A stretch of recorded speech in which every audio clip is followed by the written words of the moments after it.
Well, good evening. My name is Tom. I come to you from the great state of Maine.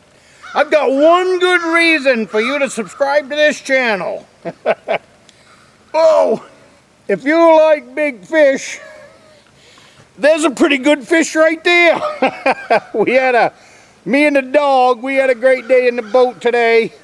In the cooler, yeah, pretty quick tonight, so I just wanted to bring you guys along for a few minutes.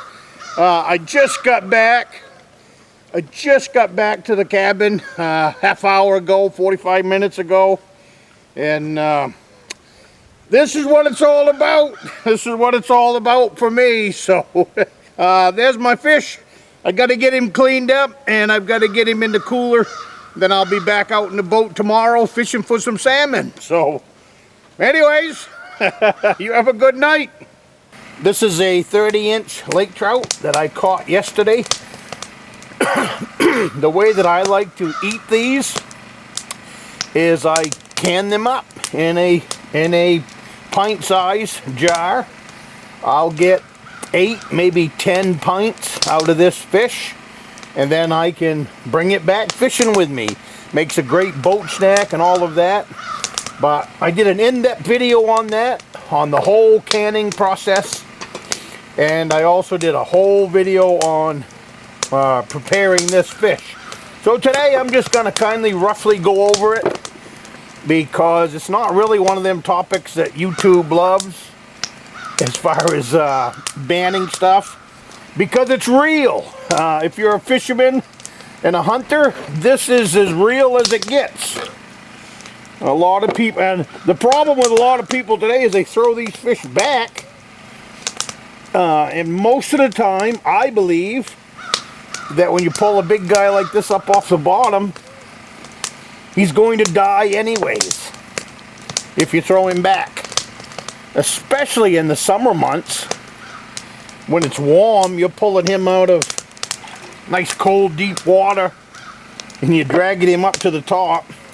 And what I just took out was a piece of gill. I roughly cleaned him out yesterday before I stuck him in the, I have a refrigerator. You hear a generator running in the background. I have a refrigerator running right now, and so I just had him stuck in there, and now today he's going into a canning jar, and he is nice and cold. And he's also, before he goes in there, he's nice and fresh. Now what I'm doing here, this is a part of the gill plate in there.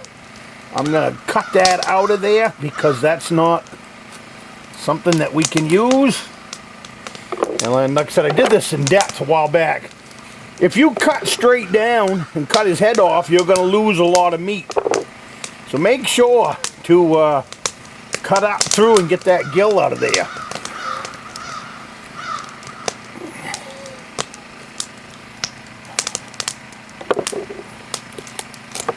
Okay, so that takes care of those. Now what I'm going to do with these guts is I feed them to my rhubarb. I have a rhubarb patch about 100 feet from where I'm standing right here. And then you do the same thing. You go down through, you get rid of all these. I got to turn that fish around. Awful hard. You guys are sitting right where I need to be. I just got a comment from Enos. Enos donated the camera that we're using right now. And Enos says, how's that new camera working out? Well, Enos, you tell me.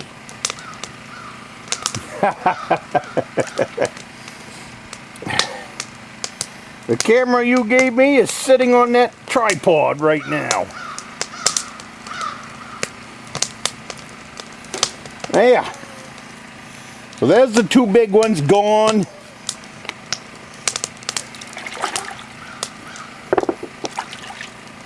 Just gonna wash him off.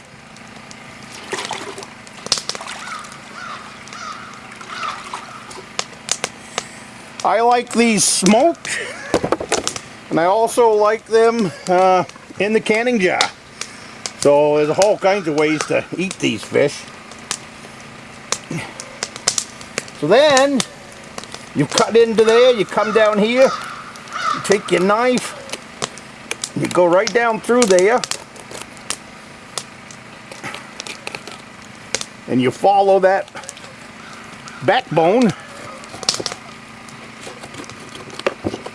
right to the tail. And see that? That's real living right there. YouTube don't like to show real living, but there's real living right there. See, cut down through there. Now I'll come back in here in a minute. I'll take those few bones out that are left. Like I said, what's left of this fish will get dug into a hole.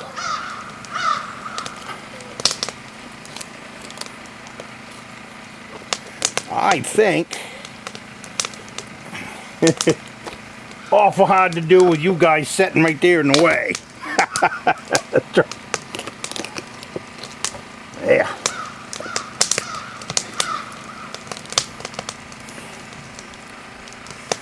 Well, there you go. 2 nice slabs of meat. I still got to cut that cheek piece out. But he is just about ready to go in the house. So now what we do is we need to come in here. You slip underneath. I'm trying to do this so you guys can see. You need to slip underneath that rib cage.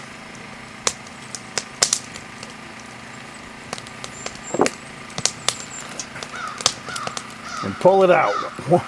One more right there.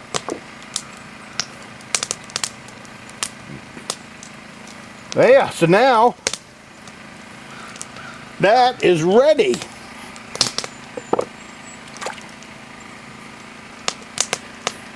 I know I'm going to put it into a pint jar. So what I'm going to do is come in here and cut it into roughly the height of a jar.